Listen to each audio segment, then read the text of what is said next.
I used to do lots of things. I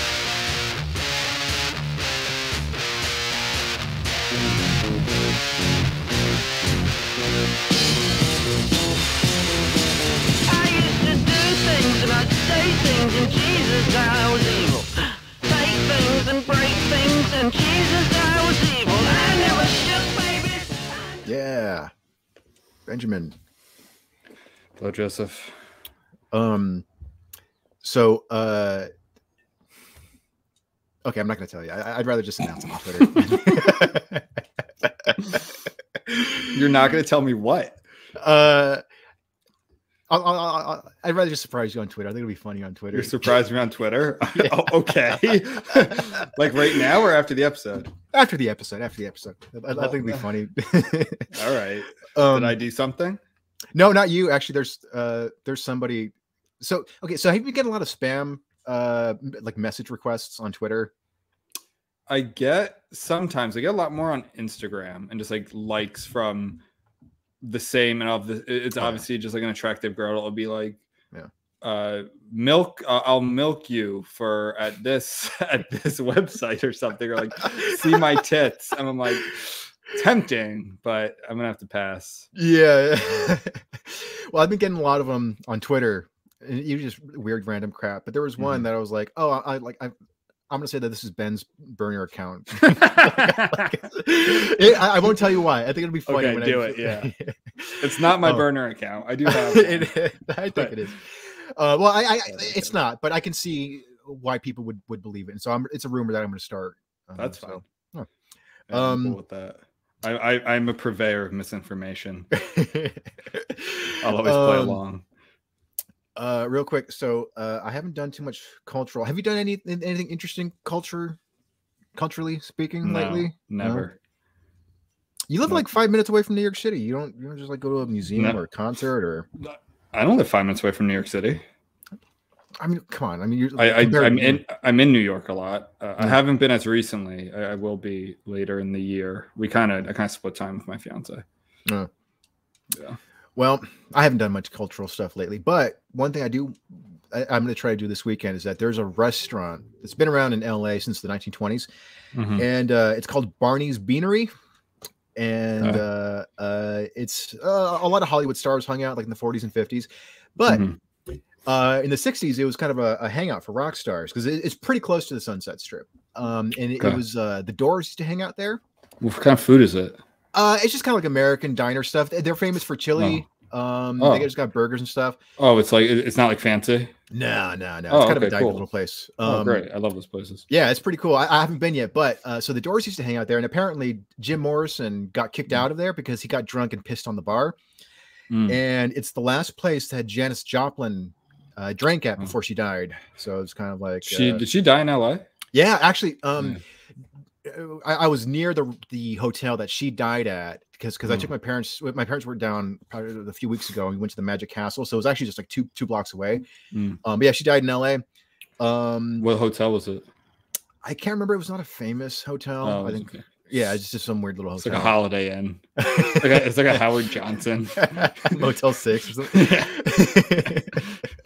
I've actually thought about like writing a story about. No one steal this, by the way. How like a small town has a whole like tourist industry over a famous person killing themselves there.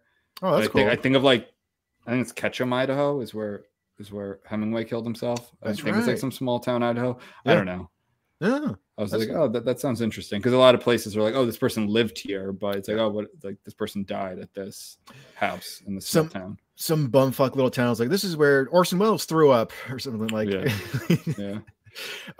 Also, Barney's Beanery. It's also where Tarantino wrote most of Pulp Fiction. Like he just used to go there all the time because he lived in WeHo. So you've brought this up.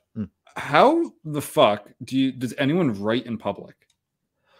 I don't know. You do that. Yeah, I do. How? I don't know. I've just gotten better at it. I think usually when I write, like at a concert or something, or like some shitty, Right at a concert. Yeah.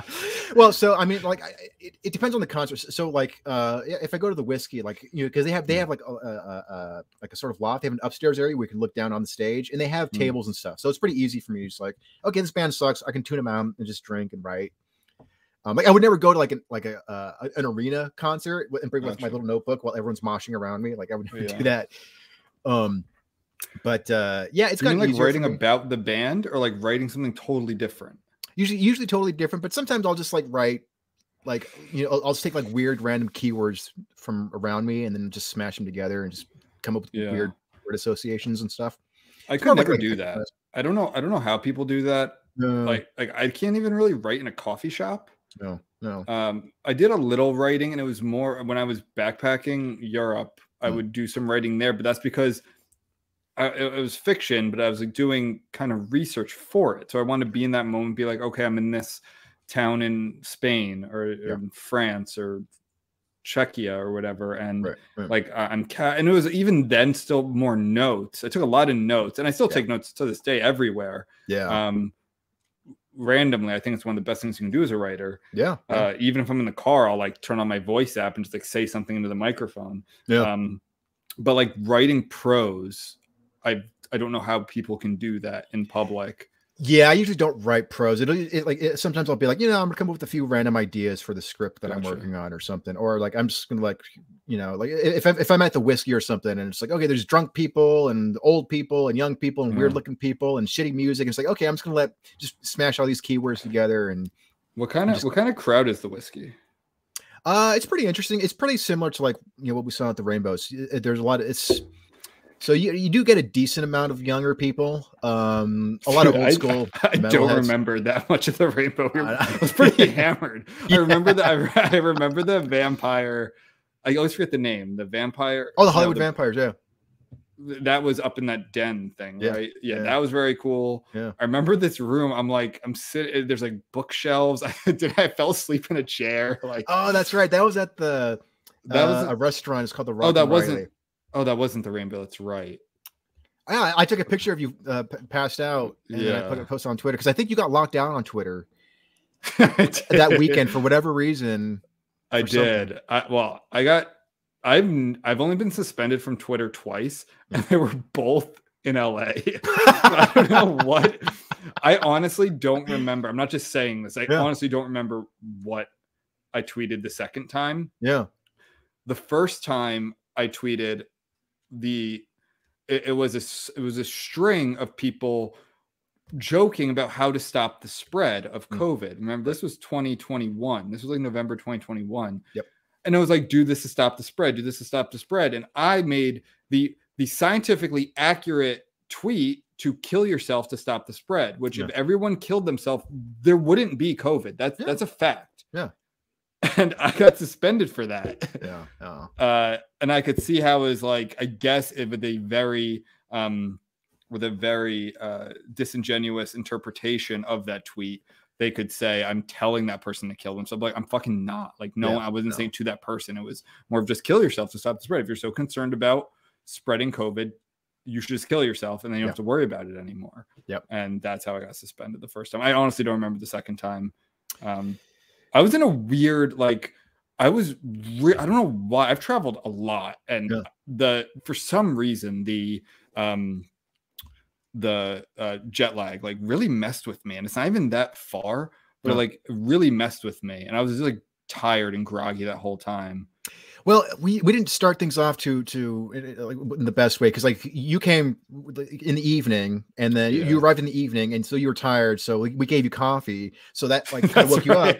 But then like you also had a bunch of beer, so that was a depressant. So maybe it was just like right off the bat. It was just, but of like, course I'm not gonna go show up, meet you for the first time. But I'm going to bed. Like, in your bed with me. Yeah, of course. I was also slugging those seltzers that I have not seen on the East Coast since, but those are delicious. Yeah. So anyway, just, so you ate at a diner is what you're telling me with your cultural. I'm going to eat at a diner. That's the cultural highlight. Well, that's fun. Yeah. I can't think off the top of my head if I've done. If getting hammered on my couch with my cats watching anime is culture, then yeah. Let's talk about that. Fucking Tate Modern over here. Oh man. So yeah, what's the first controversy? Should we talk about? Let's talk about small dicks. Yeah, the forbidden penises. Yeah. So there was this controversy that was bubbling up in the last few weeks. It was Michelangelo's David. Images were upsetting some people in Florida, the Freedom State, and so this it was a charter school, K through like middle school, I think. Okay, K through 6, I believe. And a teacher showed an image of Michelangelo's David, the statue with the wiener and all, and 3 parents complained. So this turned into a big controversy because she ended up getting fired for this. But it turns, and so people were kind of dunking them like, "Oh, see, the conservatives were getting upset because this rightfully so, if that's the case, yeah, right." This is because the charter school also has ties to some college that's very conservative. Like, let's preserve the classical literature. And so stuff. It's not just it's Hillsdale College, which is known for like. Actually, I mean, I don't think it's a coincidence. I got an email from the New Yorker today talking about Hillsdale College and how like it's supposed to be the poster child of like what a conservative liberal arts college is supposed to look like. Not like a Liberty necessarily. That's really hard on the evangelical Christian side of it, but like more of a liberal arts college that's also Christian conservative. But like, to be honest, I didn't know that Hillsdale College was Christian. But I guess it is. I don't know. I just remember when I was looking through like the big college books, like 368 colleges, and you look at rankings of like most liberal, most conservative, that was always at the top. Right. Yeah. So they I guess like a sponsor of the charter school. They have some kind of partnership with this charter school in Florida. And so it was easy to kind of make it seem like this is the conservative side eating itself. Like parents getting offended by a teacher showing, this pillar of classical art, or I guess technically Renaissance art. But that seems to be kind of overblown. It seems like only 3 parents complained.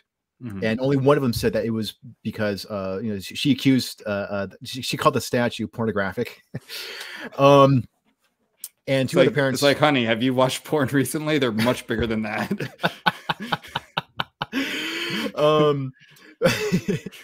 But it turns out that the teacher was fired, but not for that. She was fired because I guess there were some other violations that she committed, and it was kind of like the final straw, which was that she failed to notify the parents that she was going to be showing images of a nude statue. So it's more just sort of like, which is a distinction. So the story comes out and it's almost too good to be true, right? For a certain viewpoint, which is exactly what you said. Look, the conservatives are just as crazy about cancel culture and about censorship and anti-art, right? It's the exact same thing. And it's not just that parents complain. Parents are complaining about shit all the time in schools. It's that it was 3 and the teacher got fired. Like, that's where I take notice. Or parents complaining, I don't care. But it's a teacher getting fired, and that's like, oh shit, like, no, we're against that. Like, that is cancel culture. And yet I don't, and a lot of mainstream outlets ran with that. I saw it from friends posting it right on Instagram stories and stuff. And it's like, I don't think it's that clean cut. And I think, like you said, it was a teacher. It's not that she showed David. I think it was fine that she showed David. It was that she informed the parents, which is more of like breaking of a protocol, it's like procedural, not substantive. Which does matter. Like that does matter. It could have been anything. I guess a similar thing would be like the Islamic art case we talked about, Hamline University. I think that's distinguishable also because those are college kids. Yeah. And I don't know how old these kids were. I don't know what grade they were. Like clearly under 14 or 15. Yeah. But I don't know if these were like kindergartners or 8th graders. There's a big difference there. Right. But yeah, it was more of like, hey, you didn't do what we've told you to do, and you had all these issues before. So, and it's a charter school. Like she's not gonna have like a union or anything. Yeah. It's Florida. So yeah, she got canned. Yeah. So but what makes the case a little hazy as well is the fact that the principal, I believe, of the school didn't elaborate on what the previous violations were, because it seemed like there were a few that were leading up to this. So I can see why people would jump on this, like, oh, see, like, this is cancel culture on the right, but it's also sort of like, yeah, but we don't know. There's still some details that we don't fully know. So yeah, this seems ultimately like kind of a nothing burger. It doesn't seem like it's a huge deal. I'm gonna look like we're really heavy-handed, rightfully so, on the left doing this kind of shit. Yeah. But so I'm not hedging just because these are conservatives. I like a lot of what Florida has done. Yeah. Some of it's going to go too far. I think that's the push and pull of culture. Yep. And I think we should call it out when they go too far. I don't think this is one of those instances. I think Florida is becoming the target of any attack. Like Trump and DeSantis live there. DeSantis is the governor of there. They thumb their nose at the COVID industrial complex. They're the COVID regime and the pharmaceutical industrial complex. They're they're leading the fight more so than Texas. I would say on this side of the culture war, not as much abortion. I feel like abortion's more Midwest and other parts of the Deep South in Texas. But I think in the whole gender stuff and race things, like Florida is that target. So anytime I see one of these, I'm not saying it's not happening, but I'm going to look at it with a really critical eye, because it's fodder. It's slop for the trough of this ideology, where it's like, look how crazy Florida is. I think Florida has gained that, like rightfully gained that reputation for as being nuts in many ways. But when it's this, when it's like too easy, like this was too simple, and I think it's much more complicated, which is never fun. I know. So but it is interesting that The Simpsons actually did an episode back in the early 90s where they had Michelangelo's David statue showing up in Springfield, and then people getting offended by it. And then but like it's there have been a few other cases, because I recently wrote an article about this in Russia just a few years ago. They somebody had outside some museum or nearby a church, I believe, which is funny because it was actually a church that commissioned Michelangelo to create the statue to begin with. But a bunch of locals got upset that an artist had made a recreation of Michelangelo's David and was putting it next to a church or something like that. So like they put like strategic objects in front of it to block the dick. So, and there was another one at like some art exhibition in Paris too, I think, where they only showed like from the chest up of a recreation of the statue. It's so I do know I do know that like when dignitaries from like Muslim majority countries visit places, they have to like throw sheets over some of these statues. And some I think the French have push back against, because the French are fucking awesome. Can I just say how great the French are? Do you see that thing I tweeted? I retweeted recently. No, I didn't see it. Protesters went into Black Rock and were like shooting off flares. Like, I fucking love the French. Vive la France. Now, like all of a sudden you changed. What do you mean now? Because I thought you hated the French. No, I love the French. Are you saying the French, like as in the people? Oh yeah. I joke that France is too nice for the French, but that's because the French made France. So it's a joke. And honestly, I think the stereotype of like the asshole. I was just listening to Thomas Sheridan Williams, who lives in France. He's an American. And he says like that stereotype really doesn't exist anymore, where it's like, and he very much used to, like he said, when he used to go to France growing up, there was like the asshole waiters who would like pretend to not understand what you're saying. And like they would require you to use French, but then pretend to not know what you're saying to criticize you, like that it's so bad, even though they knew. When I was just in France 6 months ago, And not only do they not do that, they want to use English. Like there was one restaurant I went in where like I needed to use French for them to understand me. So I really think a lot of that's changed. I lived in a shared house when I first moved to LA with a gay French kid. Who's very snobby, but he was gay. So I think it might have come more from that rather than him being French. No, he was actually.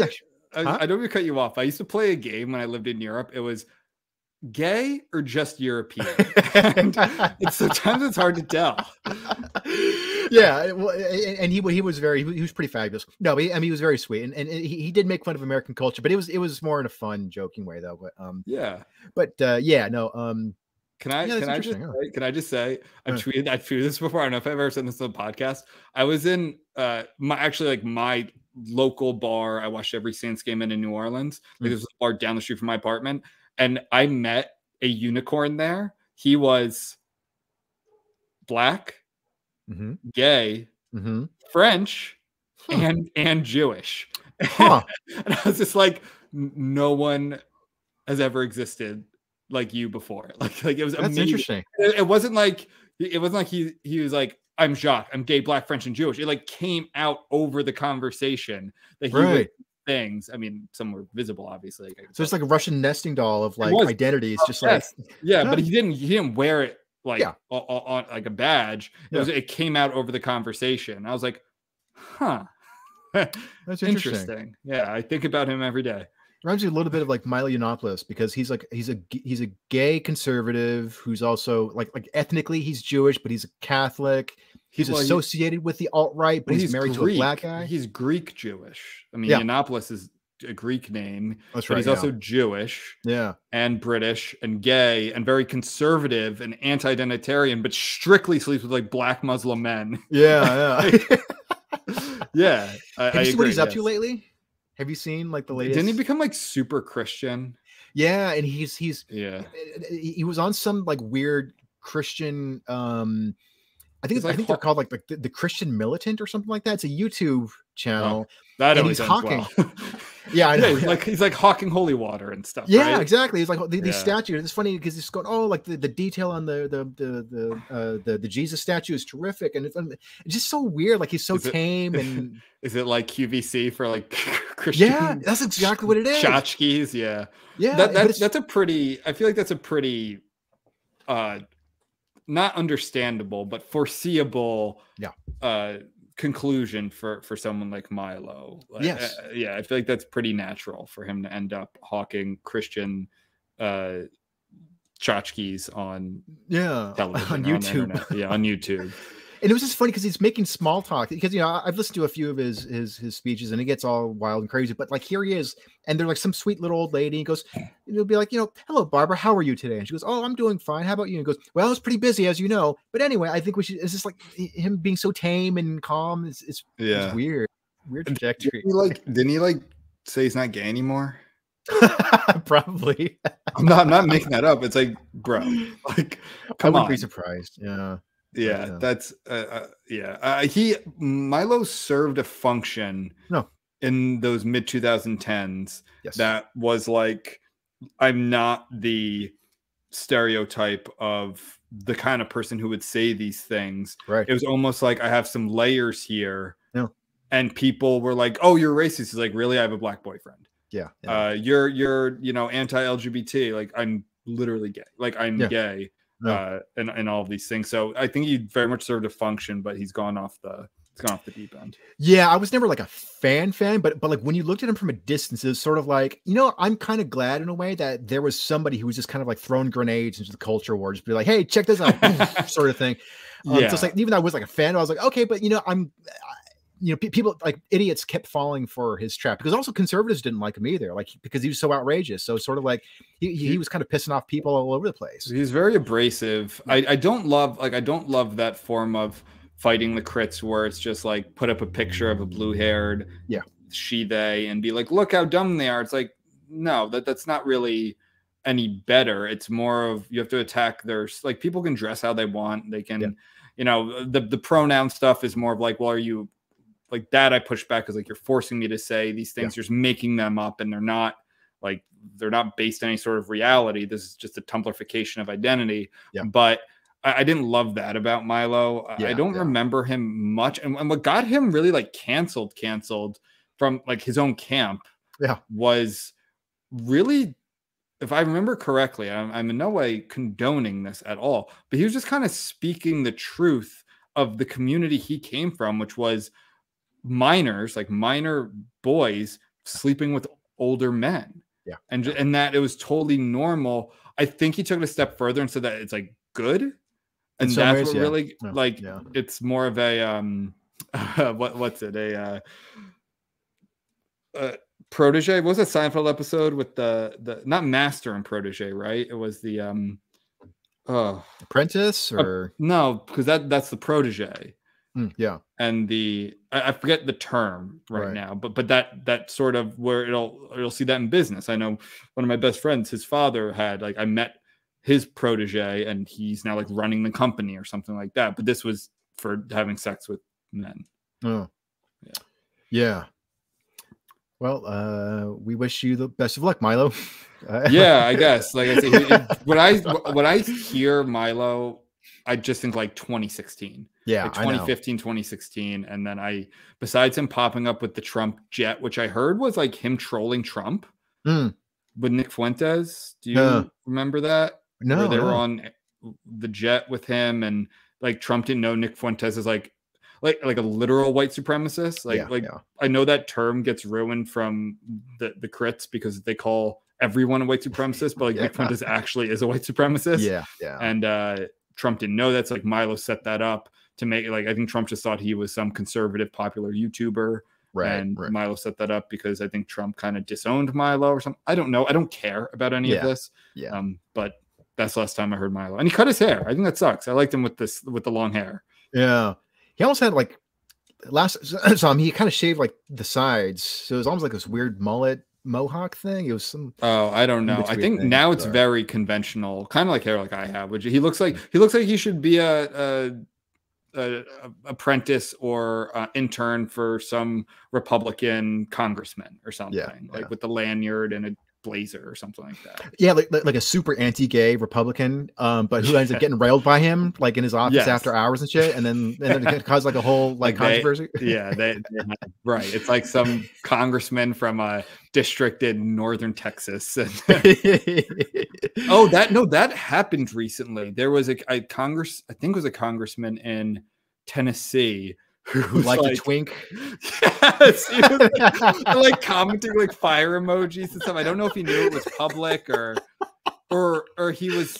I don't know if he tried to cover it up, being like he's supporting him so that he can find Christ. It's like, dude, just you could say you like boys now. It's okay. Yeah. Like it's really not that big of a deal anymore in 2023 for even Republicans from the Deep South. Right. I mean, if he just came right out and said, I like guys in their late teens or early 20s or whatever, adults, legal, I'd be like, sure, whatever, dude. But it's just sort of like, and you try to cover it up, and then don't even do the age. Just say like, I like fit dudes, like, and I think they have like a relationship, like not like a physical relationship, but like they comment on it, he responds back, the Instagram model or something. That's funny. I bet if you came out as gay, and this is a very old congressman, I think he's like in the 70s or 80s, right? Yeah. I guarantee you would still win your next election. Like, no, or you could just fucking retire and go live your golden years with like a bunch of ripped, twinks, tan men. Yeah. in South Florida or something. Right. Yeah. I respect that. I respect it too. Yeah. Unless he's like passing anti-gay stuff, then it's like, dude, come on. Yeah. Like, oh man. Speaking of hair, hey, why are you wearing a hat? Man, I thought we went through this. This one wasn't because I was having had bad hair. I was actually rushing, and I didn't want to. And I threw a hat on. Oh, yeah, so you're like, I don't want to do the whole Aquanet thing, and yeah. I actually used to use Aquanet. Really? Back in like high school, yeah. I would have the Guido haircut for a couple of years, like the Jersey Shore Pauly D haircut. Yeah. I would take my mom's Aquanet. I'm not even kidding. I'm not even joking. The can looks like it was from the early 90s, like probably before I was born. Yeah, but like the 80s, and I would use it. Yeah, it was big in the 80s for sure, but mostly by men though. I think by like the hair metal scene, like and women, and women, and women, they had big hair. Yeah, you look at Dallas in 1986. That hair was like that. There was like catching bugs in it, and like birds were nesting in that hair. I don't know. I miss when Texas was real. Maybe it's still stereotype, but I wish there's still a part of Texas, and maybe there is, but that like is the stereotype. I think that's fun. And I think that's part of culture. I'm going off a total tangent here, but I think that's part of like when people go places and they see, especially like Europe, it's like, I want the stereotypes. Yeah. No. And I want the stereotypes in this country too. Yeah. Not that's everywhere, and not the hateful stuff, not violent stuff, not hateful stuff, but like, I don't know. I want, like, there are no white cabbies anymore. Like, there are no white Italian American guys driving cabs in New York City who are like grizzled and raspy voices and where to sort of thing. No, and that's fine. But it's like, I think people look for that kind of stuff. Like when you go to Texas, at least the cities, like I don't think you really see cowboy hats and boot. Like, do you? I don't know. I've been a while ago. Yeah, I've been twice. I'm actually going next month. I got a lot of family in San Where Antonio. You going? San Antonio? San Antonio, yeah. And I've been to San Antonio and Austin. It was where so the first time I went to San Antonio, it was like, okay, I mean, you know, there are certainly signs of Texas, but it was still kind of just like a generic big city. And I love San Antonio, so I don't mean generic in a bad way. I mean just sort of like, okay, yeah, I got shopping malls and restaurants and bars and stuff. But I just remember there were a lot of American flags. So I was like, okay, this is cool. All right, it's very pro. And the second time I went to San Antonio, I got to see a cattle run, and then that's where I saw all like just everybody on horses, and people were actually screaming "yeehaw" and shit, and shooting into the air. Cool. I was like, oh, finally, this is what I want. Like, I want to see people riding horses saying "yeehaw" and shooting their guns in the air. Like, probably, yeah. I guess like you probably have to like leave the cities and now the suburbs, and like then you'll get those kind of. But I don't even mean just like cowboys, because like cowboys are still a thing. Like they're required. It's not that, but I mean it's more of the like even the urban Texan, like in Dallas and Fort Worth in these cities, like these were city folk who dressed like that, and everything was big. And I guess there's just a moment in time. Like I think Dallas dynasty, big hats, big hair, gas guzzling cars. Yeah. I will say no one in Texas uses a fucking turn signal. Yeah, that's one thing I remember from Houston is no one uses a turn signal at all. Well, because they learn how to drive riding horses, so give them a break. Backwards people. Man. Your family's from Texas, or you have family there? My dad's side of the family, I think, is mostly from Texas. Gotcha. So yeah. There was that funny when the Dodgers played the Astros in the World Series a few years ago. There's a funny like commercial or something about the Latino Texans versus the Latino Californians, like like LA Latinos versus Houston Latinos, and that's pretty funny. Yeah. Oh, want to talk Dungeons and Dragons? A little D&D done from. So, have you ever seen Wet Hot American Summer? No, I haven't. Well, there's a line in it. Do you know what it's about? I know it takes place sometime between like June and August. Yeah, it's a camp. It's a camp in that's right. Yeah, was that Paul Rudd? Yeah, lots of actually a wild cast. Yeah. Now looking back, it was like Bradley Cooper's in it, and he like doesn't have a lot of lines. He gets railed in the butt in a shed. Yeah, by Michael C. Hall. No, not Michael C. Hall. What's his name? Michael Ian Black, I think. Yeah. Anyway, like lots of people are in that movie, but there's a line in it where a kid at the camp, and the stereotype of these camps, so that's very Jewish. And he's like, I am from Millburn, New Jersey, which is my hometown. Like I went to Millburn High School. They're from Millburn, New Jersey. You want to play some D&D Dungeons and Dragons?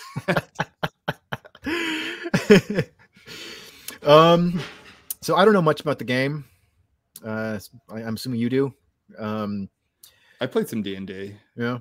Yeah. You don't know what it's about? I know it's a medieval thing. Well, no, it's fantasy. It's an RPG, like RPG before video games. And you have a dungeon master, and he makes the campaign, and you roll die, and you're a character. And that's the fun of it. Was like, I mean, just Stranger Things. This is like season 1 of Stranger Things. That's why I resonate with so many. This is a little before my time. Right. My era and your era, we're the same age basically. It was more of like, at least for me, it was meeting at someone's house, playing video games. N64, PlayStation, playing video games together and playing computer games together. This is like a generation before that. Like I feel like D&D is very Gen X. Yeah. And like early millennials, very Gen X. So of course, wokeification creeps into this, favorite pastime. So I guess this was, let's see, this was Wizards of the Coast, some kind of conference, I guess. And so the makers of the game talked about how they've been sending images from the game to get this sensitivity readers. We love them. So where was it at? I was trying to find a sensitivity reader, by the way, for free. Oh, really? You looked into that? Oh yeah, definitely looked into it. I'm not paying money for and it can be big money. I'm not doing that, but I was looking on Reddit for sensitivity readers. No. Here it is. So this is somebody named Crawford. Jeremy Crawford, who is the lead rules designer for the game. So this is a Q&A at the conference. We don't send everything to the same people all the time. Different reviewers have different areas of expertise and experience. Everything gets sent to at least 2 people, sometimes more. The old inclusion review process had holes in it because they would only send out what they thought would be a problem. Now everything is sent out, so we aren't guessing what might be a problem. So everything in the game gets a review from a sensitivity reader. So our team of game designers and storytellers, we're not experts in culture and inclusion. So we're focusing on what damage should this creature do, as you fucking should. It's creatures, it's magic. That's why everything goes through inclusion review now. So everything in our game brings out delight. Even reprints are going through inclusion review. That's why some older books are changing too. And so one of the biggest changes that they did was no half-blood creatures. Yeah. Okay. What's wrong with that? It's a very short response. Frankly, we are not comfortable and haven't been for years with any of the options that start with half. The half construction is inherently racist, so we simply aren't going to include it in the new player's handbook. Unsurprisingly, Crawford did not expand on this accusation, and thus his reasoning behind this claim remains unknown. So what, like biracial? And I guarantee you all of these people have like golden doodles too, which are like half golden, half doodle. Like this is just like there are creatures in D&D. Like you're saying that they never like interbreed, or like these different elves and golems or whatever, like orcs, like they never interbreed and have I don't know. It's very much taking something that isn't even controversial, like in real culture, and just projecting it onto your art, onto your IP. It always seemed like kind of a progressive win that, interracial couples was, normal, was that was totally fine. But that's been cropping up lately that the wokies are getting offended by interracial couples now. Yeah, that was a big, real sort of like, what is going on here? We've lost control of the train issue, when it was like a white dad adopting a black son and like having him on his lap during a Zoom meeting. That like that wasn't the issue. Like I don't think kids should be in Zoom meetings, but it was that they were different races. Like really, like you're right. It was such a win to have. I mean, there was a time in this country, like not even slavery, not even Jim Crow. It's like segregation, huge parts of the miscegenation laws. And it's a win that like white people want to adopt people of different races and get married to them. Like that is such a cultural win. And yet it's just finding the problems in it because so many of the other problems don't exist anymore. Right. It's very, very horseshoe theory where it is, you have, I bring this up all the time, Richard Spencer supporting the Democrats because they're the ones closer to segregation. Yeah. Which is what real white supremacists want. I don't know if you caught this interaction on Twitter from a few years ago. Some dumb woke idiot was talking about how problematic interracial couples were, particularly when a white man is in a relationship with a black woman. And he was saying that it was like, it's a white man, looking still part of a patriarchy, and he's looking to dominate. He's still trying to hold on to some form of domination or something. And then Bill Burr, and so he's saying this on Twitter, and he might have been, this is part of a Bill Burr thing. I don't know if Bill Burr got into some controversy or something. And so he's like, I'm not saying that, it's not that, it is inherently racist, but sometimes it is. And then Bill Burr's wife is on Twitter, and she responded to him, and she just said, shut the fuck up. Like, yeah. So like a black woman is attracted to a white guy. So what? Like, that guy doesn't get laid. So that like, he can't get laid by whites, Asians, blacks, doesn't matter. That's really that. And the set, well, it starts with the physical separation of that's not always complied with, but calls for segregated dorms, segregated graduations, retreats. These were all things that usually happen at the college level. Then you see like white faculty go to this library, BIPOC plus faculty go to that one. Which to me I find so fucking racist that it's like if you're not white, you're all the same. Like right, exactly. The same, like and I think again it's a natural progression to be like, and also you can't fuck each other. Yeah, no. Which is really like it's the meme. It's the black arm, white arm meme. It's like white supremacists, like stupid crits. Separate. Like, or what was it? Is it Ryan Long?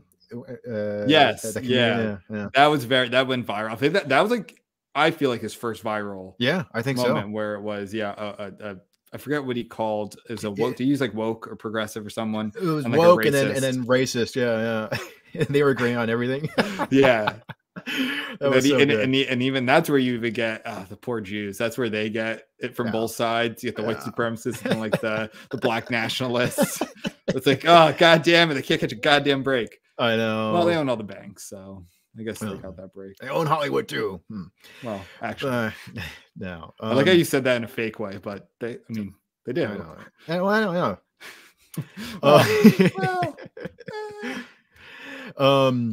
It's okay.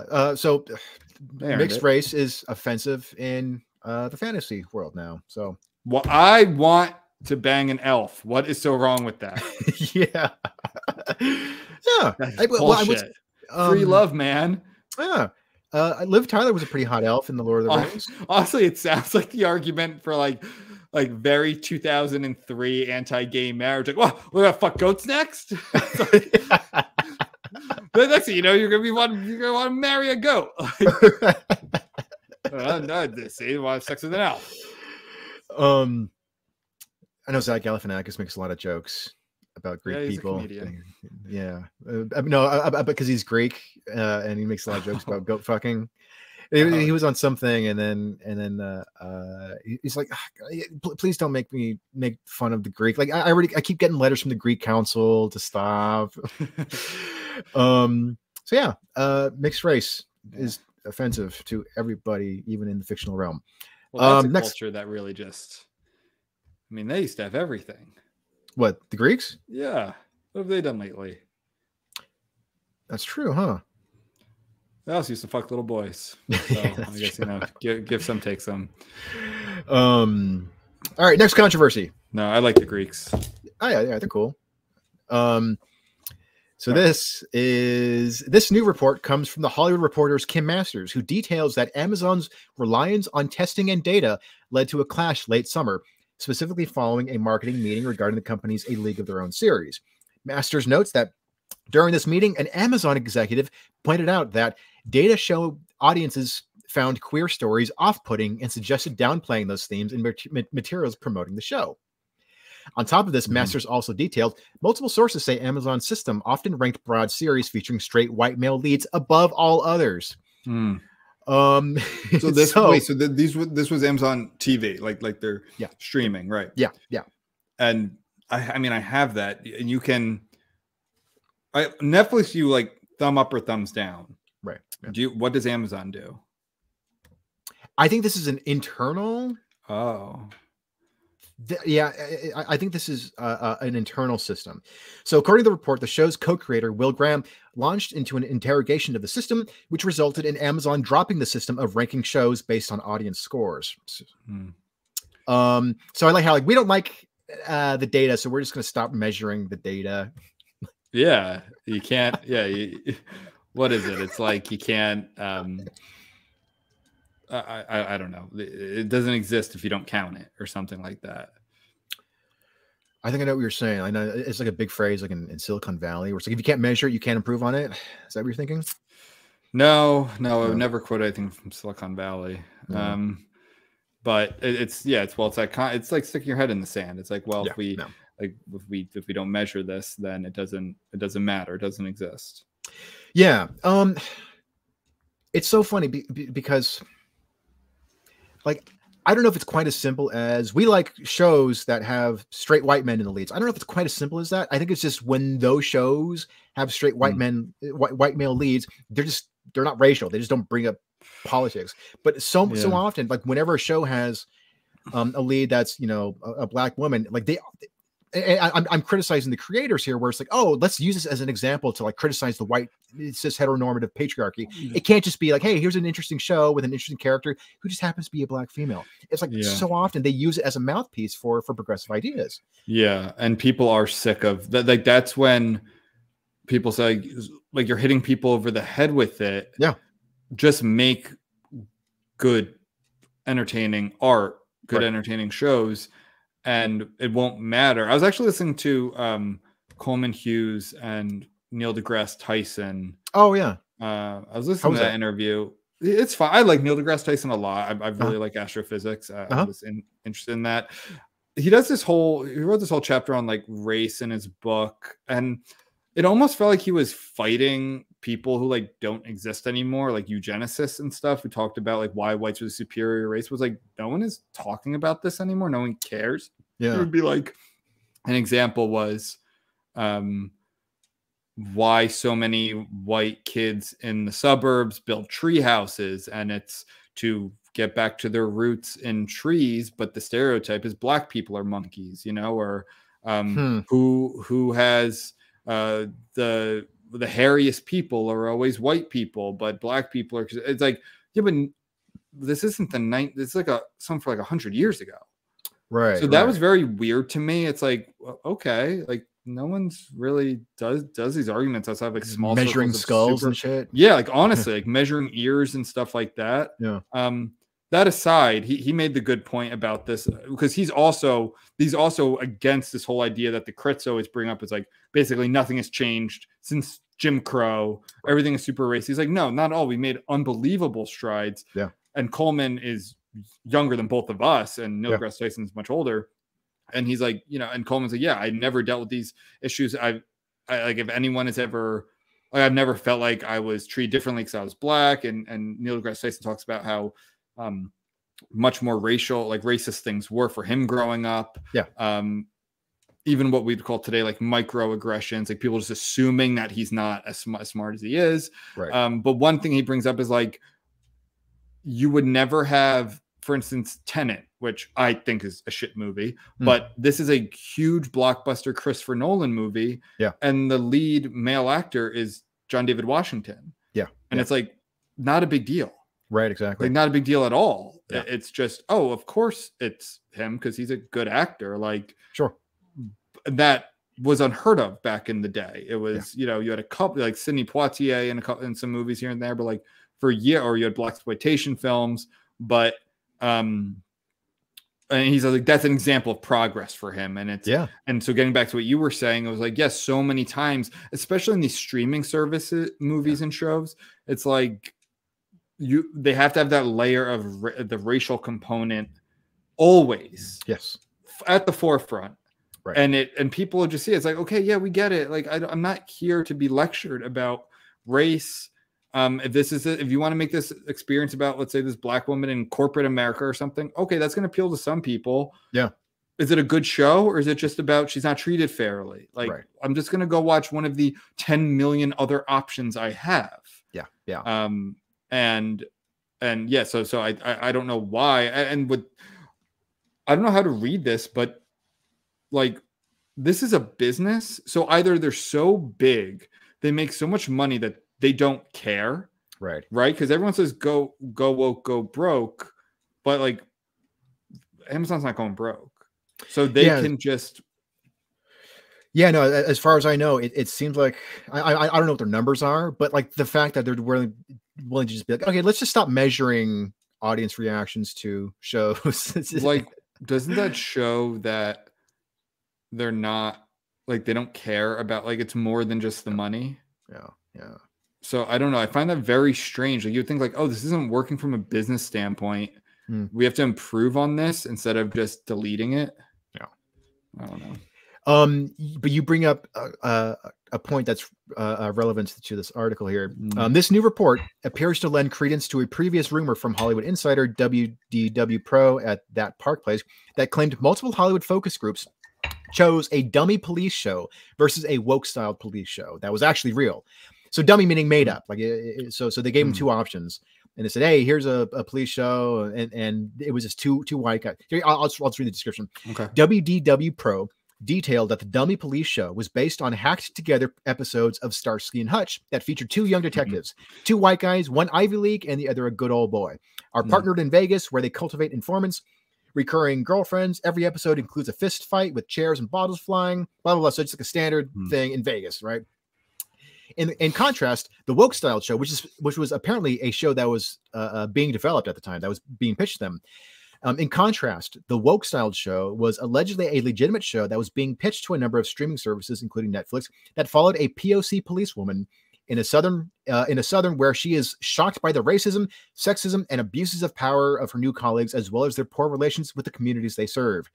It's like, oh god, they just like they're throwing everything. Not only did the show feature themes about racism and sexism, but it muddied the moral waters as the policewoman doesn't know who are the good guys and who are the bad guys anymore, and has to watch her back on and off duty while she tries to initiate change both in her department and in her community.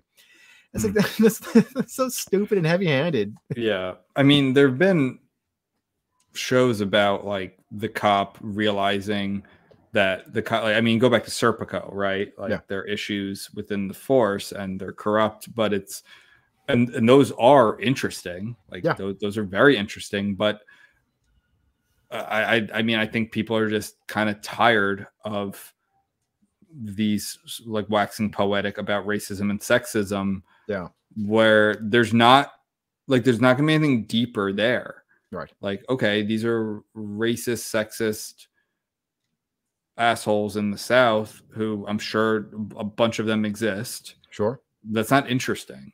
Yeah. No. And I'm assuming that were these like focus groups? Yeah. So I'm assuming that these focus groups were like diverse, right? Right. Like, I don't think they just got a bunch of like 20 somethings white guys from Florida State to watch these shows and make these decisions. I bet you they found as diverse an audience as possible. Right. So it wasn't a biased thing in terms of like race and gender. Yeah. It was, no, these sound better. These sound more entertaining. Right. Yeah. And so there's another report that seems to back this up as well. This report also appears to have credence in national polling done by Rasmussen Reports. The organization found that only 28% of American adults believe the emphasis on inclusion and diversity by companies like Disney is making children's entertainment better. They found that 45% of American adults think the push for inclusion is making kids' entertainment worse. Yeah. Yeah. I mean, shocker. I know, but it's so funny. But like you're talking about how is Amazon just so big that they can afford to just pump out diverse content and not give a shit if it succeeds or fails. It seems like Disney's kind of doing the same thing as well, of just that's what Twitter wants. Yeah, I definitely think it's too online. But Amazon and Disney, like, they're not going anywhere. Yeah. No. I think, I don't know. I'm trying to think of like Disney is, and especially Pixar, they've always had interesting lessons, but I think they were more universal. Yeah. No. For instance, like Monsters Inc. was about changing, but like there's more power in laughter than in frights. Like that's the basis of it. Yeah. Finding Nemo is like finding your child, like in this like the literal ocean. Yeah. And Nemo, sometimes a literal fish out of water or in different water. And I think even more human centric are what was it? Is it Up? in Up? I don't remember so much about Up, to be Yeah. honest. Was it Inside Out? That Oh, one's yeah. really popular. Hmm. That's so just like teen angst or like young adult angst Yeah. and your emotions, like that stuff reverberates like that. That's pervasive and interesting and not, I don't know. I haven't seen enough Pixar recently. But I do, I think it's normal to have more characters just be different races and different, and I think that's fine. And like Pixar made Frozen, which is about like Norwegian history, based on and Brave, Irish. Like it's not like they're really one-sided. They make all types of stuff. I think that's fine too. Like for years it was just white princesses. Yeah. My issue more is just turning those princesses black or a different race, which is dumb, instead of making new princesses for those races. Right. That's more my issue there. My understanding, I haven't watched a whole lot of Pixar, but they've done a better job than Disney, because I know Disney owns Pixar, but Pixar seems to do a much better job of integrating diversity without being over the top with it, without still managing to find like what's the universal theme. It's like Coco, which I really enjoyed, which is about Mexican culture, but it was like it was about family and tradition. It wasn't like oh, poor Mexicans, they have it so tough. It was about and applying the concept of like remembering your elder and your family, and you keep people alive with their memories. That was a good one.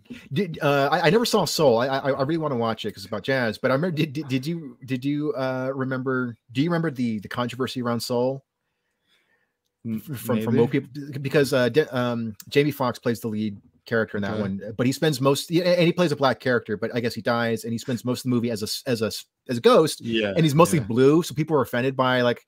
Finally, Pixar has a black in the lead, but he's mostly like blue or transparent. They kill him in the first, however. Yeah, and people are just like, "Who gives it? It celebrates jazz culture. Like, why?" Yeah, and that's good. But whatever. Representation, man. They need screen time. I don't know. I thought the thing with Soul was more of that, like, and I just heard this recently. Like, they finally got black people's like hair right. Oh, like I thought that was it. I don't know. I saw Soul. I liked it. Yeah. I also heard. Like someone had said a movie or said it's like not really a kids movie though. I don't know. No, I liked it though. I still need to watch that one. Pixar's pretty good. I like Pixar. I love Pixar. I think it's great. I just I haven't seen. I don't know the last Pixar movie I saw, like new one. Might have been Soul actually. Now I'm thinking about it. Oh, I didn't see Encanto. I didn't see. Was it Red? Yeah, I haven't seen the last. Yeah, that's not really. I'm not really the demographic for Red. Yeah. And you want to talk one more controversy? Let's do it, brother. So this is Anita Sarkeesian. You remember her? She was big. She was a big figure in the Gamergate controversy from like. Oh yeah. I do. Yeah, the Gamergate thing was ridiculous. Just a brief overview of it was. Is feminist versus regular video game loving dudes, basically. Yeah. And she was kind of just like she was angry that video games sexualized women and they were so violent and violence against women and all this stuff. Yeah. There's also like most video game players just don't really like it seems to be sort of like there's like when you pick up like a hot rod magazine, it's like hot chicks in bikinis astride cool cars. These video game players aren't meeting women. Exactly. Exactly. They're never around any woman. They're the last people on the planet you ever have to worry about. Exactly. So they're engaged in all their weird, violent fantasies with a fucking TV screen. Like it's like, yeah, like you're keeping weirdos off the streets. So Anita Sarkeesian was a very loud feminist, and she had some fame for a bit. But she's kind of dropped off the radar the last few years. Can I ask you something? Yeah. They're quiet feminists? Huh? You said they're a loud feminist. Are there quiet feminists? Oh, quiet feminists? No. I know that's true. It's kind of redundant of me. Shout your abortion, Joe. Yeah, so she's kind of fallen into irrelevancy over the last few years. But so this is kind of a fun little thing. So taking the stage at the 2023 Game Developers Conference on March 23rd, Sarkeesian asserted to the attendees of her "Your DEI initiatives are making your culture worse" panel, which is funny because she's always been such a huge proponent of these initiatives. And here she is now basically complaining that they're working. And it's like, yeah, you didn't know that. I'm not here to tell you that DEI is broken. I'm here to tell you that DEI is working as intended. And that's the problem, said Sarkeesian. However, rather than outright admitting that the problem with DEI is the inherently racist, skin color focused lens it demands everyone view their world through and the constant victimization it demands that non-white individuals put themselves through, and blah, blah, blah. Sarkeesian declared that the actual issue was how it seems like DEI has been co-opted or created by the powerful to become a shield against criticism and real change. I think she's actually kind of correct on that. It does seem like, you know, from my time in Silicon Valley, CEOs would adopt DEI initiatives, and they just didn't give a shit because they care about the bottom line. But like, okay, you know, some of the interns are complaining about this. Yeah, okay, fine. Let them spearhead this diversity program. Yeah. So I think she's kind of correct on that. But it is sort of funny that she didn't foresee that is what would happen, though. It seems kind of like an obvious trajectory. It's like, yeah, a company's just going to wear this and be like, yeah, look, see, we're progressive. Yeah, it's honestly like an insurance policy for accusations where like you can't quantify these issues really, but it's more of like a employee, disgruntled employee, or a client or a customer or whatever complains about something, and it's for management to say, no, like we can't be held responsible for this because we've done the right training. It's box checking. Yeah. And I mean, the best example was like during the Great Awakening, like JP Morgan saying they're going to put more black people on the board. Like that. Yeah, that's the issue with the fucking banking system is that it's now we're going to have a more diverse cast of characters to fuck all Americans than just, you know, straight white men. Like, awesome. Great. Yeah. For closing on people's homes that are overwhelmingly, you know, poor people, which are overwhelmingly, you know, statistically, percentage-wise, larger chunks of Black and Latino demographics. And no, but like, let's put more black people on the board. Yeah, there's diversify the supervillain team. The cynical, so this is from Sarkeesian. The cynical take is that DEI work is a hamster wheel that executives can throw all the troublemakers on who keep nagging about change. It's like, yeah, actually, it keeps the agitators running in circles until they burn themselves out, but rarely actually provokes leaders into handing over the keys to effect meaningful institutional change. Yeah, no shit. Like, lady, where have you been? Like, I mean, and this is where my real to the core left-wing brothers and sisters will be like, this is all a smokescreen. Like, it's all bullshit. That's why so many corporations embrace it, because it doesn't actually change anything. In fact, the only time it changes something is when there's a backlash. Because, and I mean, the best example of this is like Pride Month, where Mercedes-Benz will have the pride flag for every for like all their accounts, like Germany, US, Canada, and then not Saudi Arabia. It's like, because that financially doesn't benefit you. And that's why it's like, no, you could stand up, like you can make a statement and say, we're not going to sell these cars in a country that decapitates gay people, or throw like that. Actually, then if you throw them off the roof of the tallest building in the city, don't quote me on Quranic scripture, but like that's why. So like, she's right. Did she like have a red pill moment, or was she get involved in something? I don't know this person that well. No, she's at all. She's bothered that DEI isn't racist enough, basically. That Wait, it's not. It isn't racist enough for her. I mean, what she's pointing out is like, you know, like, yeah, DEI initiatives are being implemented by a lot of major companies, but they're just kind of running around in circles. So she's bothered that in her mind they're not bringing about true change, true woke change in her eyes, I guess. But no, she's very far from red pilled. And if anything, like, it's just a demonstration of how clueless she is, of how stupid these initiatives are in terms of. And they were never going to do that. Yeah.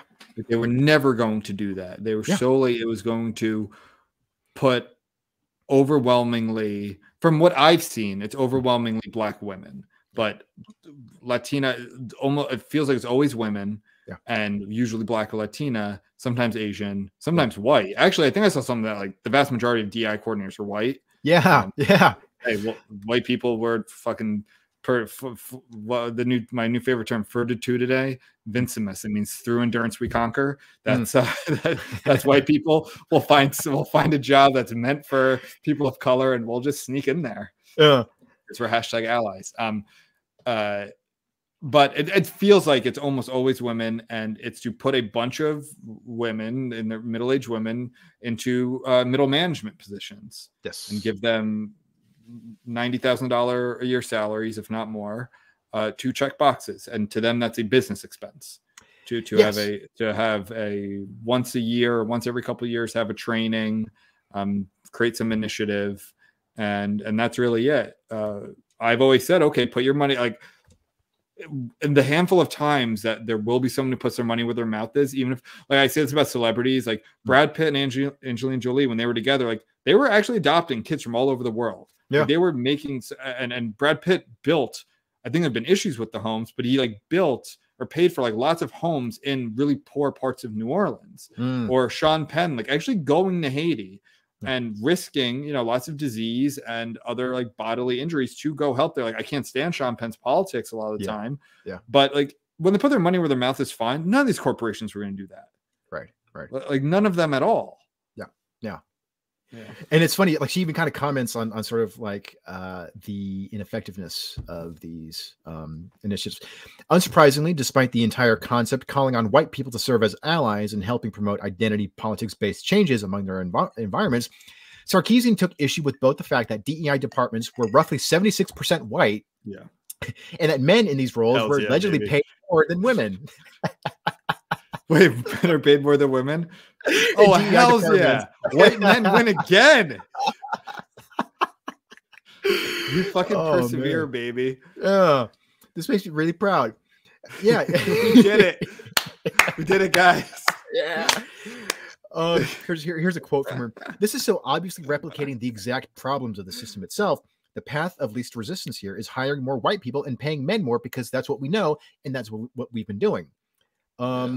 So that's so funny that the system that she helped create is actually just perpetuating what she considers to be a problem. It's just a bunch of like white dudes from Brooklyn with who like it's like it's the beta male predator. It's the same thing. Yeah, and they're running the world. And she's come up with 4, I guess, tenets for a solution. Let's hear these babies. Yeah, they're so funny. Number 1, harm does not happen in a vacuum. Companies must dedicate themselves to rooting out the exact circumstances that allowed a moment of harm to occur. She doesn't define what that harm is. 2, harm. We need to break cycles of harm and prevent future violence. Our fights just breaking out in the office. Like, employers must work to prevent any such harm from ever happening again. Number 3, we must support the people who are harmed in their healing and the people who cause harm in their accountability. So what, like we have to like hire therapists in the office now? Like is everyone's going to get their own psychiatrist?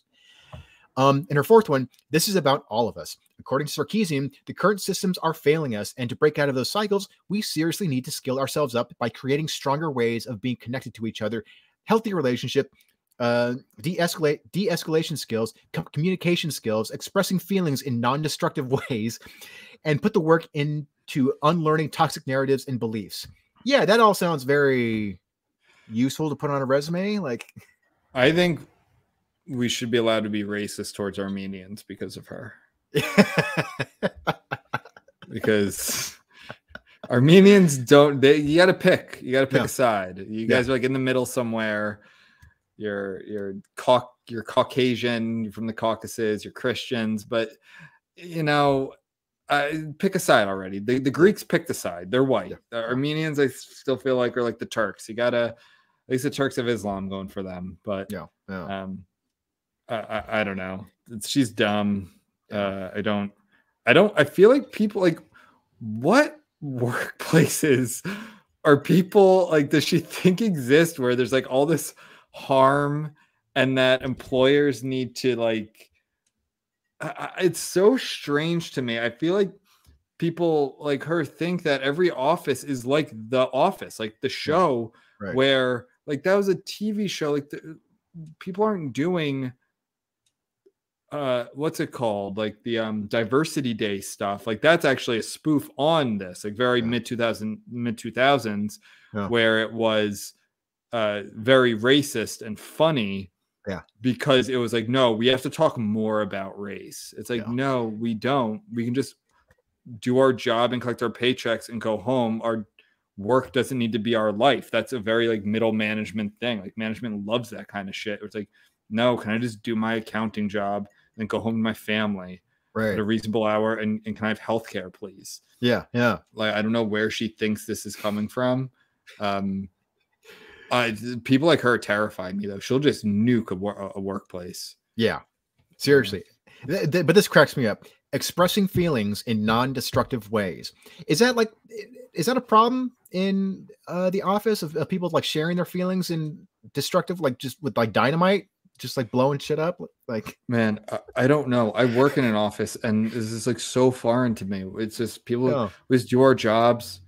We talk sometimes. It's like we help each other out. There's none of this nonsense. I feel like this is very much a tech sector view of like very Silicon Valley, very I shouldn't say tech necessarily, a very startup culture where I heard a startup.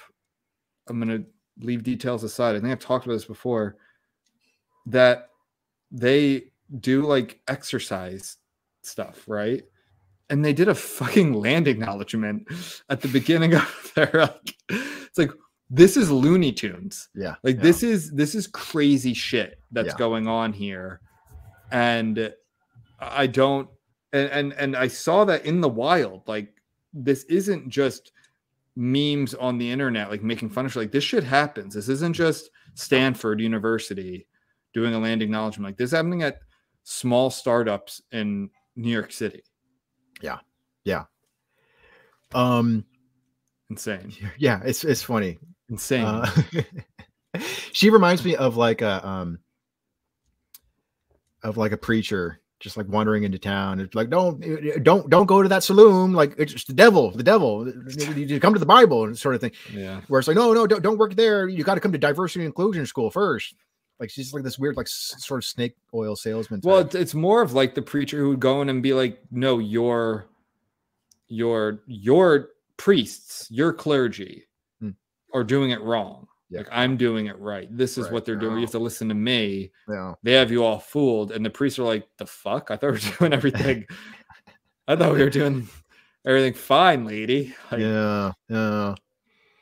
Anyway, it does. I've heard so little from her, so I doubt this will catch on. I doubt her 4 tenets of I hope I never hear from her again. Yeah, especially your feelings in non-destructive ways. I don't think that'll catch on.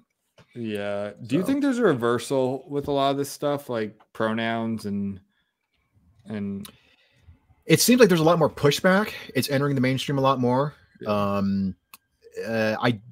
My fear is that it'll also provoke woke folk into pushing harder. I think there's been more pushback from the people who can control these decisions, which is good. That's what I've always said. It's like, bro, you're the president of an Ivy League school. Just say no. Yeah. Just say like, go to class, like go do your work, tell the professors, then fail them if they're not like, they're here to get an education. Yep. Like, and that's where it all starts. Or like bosses just being like, no, we're not going to do this. We make widgets. Like we create this thing. We provide this service. I'm not doing a land acknowledgement. I'm not doing this. So it's not why we're here. Yeah. And unfortunately, as Labor Ben will say, like not just that this is a smokescreen, which it is. Mm-hmm. It's this problem that I have that is part, like you see this in The Office, and now watching The Office where I am politically, and like very left-wing labor, is this concept of like the work, like it's all enveloping, all encompassing, where it used to be, you know, the stereotype was the man would get up, go to work, go to his office job, work hard, come home. And then like, that was it. Like you weren't, but now like, because work never leaves you because of your phone and because of the internet and everyone's on social media, they feel like they need to like approach every aspect of your life. And it's like, that's your employer. Yeah. Like that's like, it's insane to me that healthcare is even tied to employment in this country, which is a wild thing. That you tell people from other countries that they're like, what are you talking about?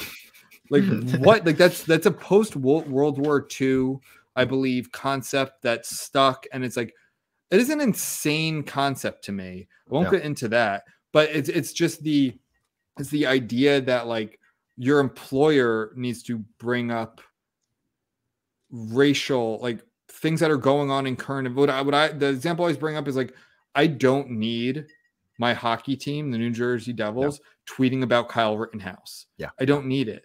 Tell me the score of the game when they just played the Maple Leafs. Right. Like, tell me who's injured. Give me the lineup. And it's entertainment, it's sports, it's your work. It's like, no, just do your job. Just manage me when I need to be managed. Help me out.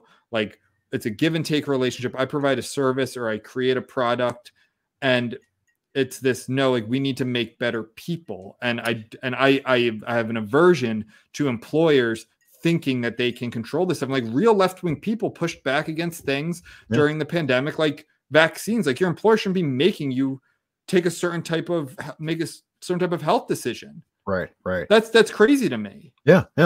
And real left-wing socialists like had these views. Yeah, I mean, you had like Woody Harrelson going on SNL and talking about that. Yeah, because he's like an old school lefty, and it was and I was just listening to Schellenberger today on Rogan.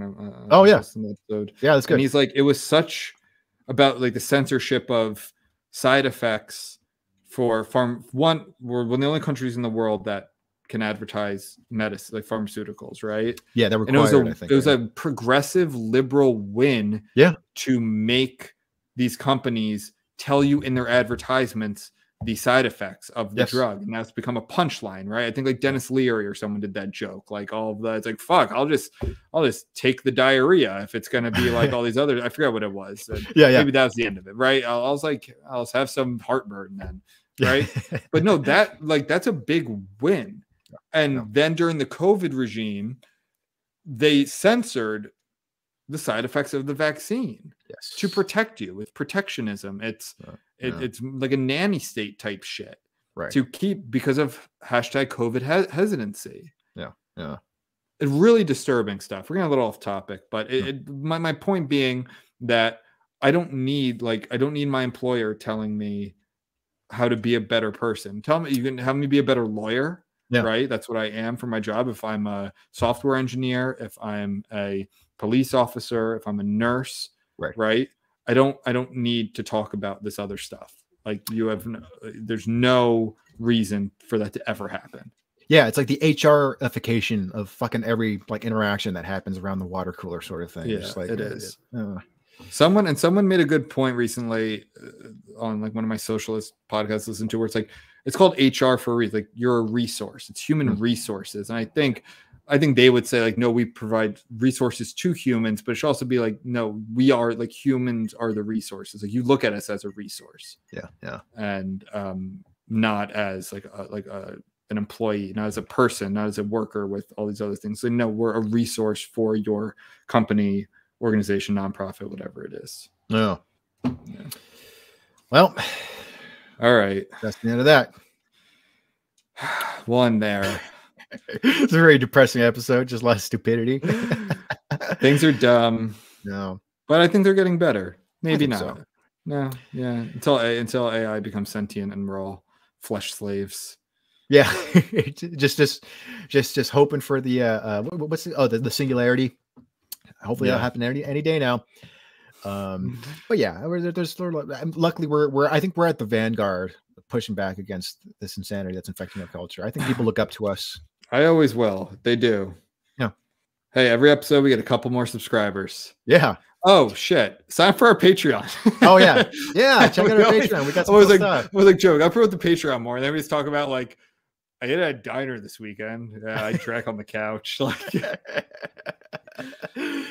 Patreon, we have tiers. I'm starts tired. At $3. And you can afford $3. Starts at $3. You get an ebook that I wrote and a sticker, and then it goes up from there. We have merch, and you'll be our best friends, and we'll love you forever. Yeah, our love's eternal. Yeah. Well, that's bye, it. everyone. Fight the crits. Fight them and stay reckless. Stay reckless.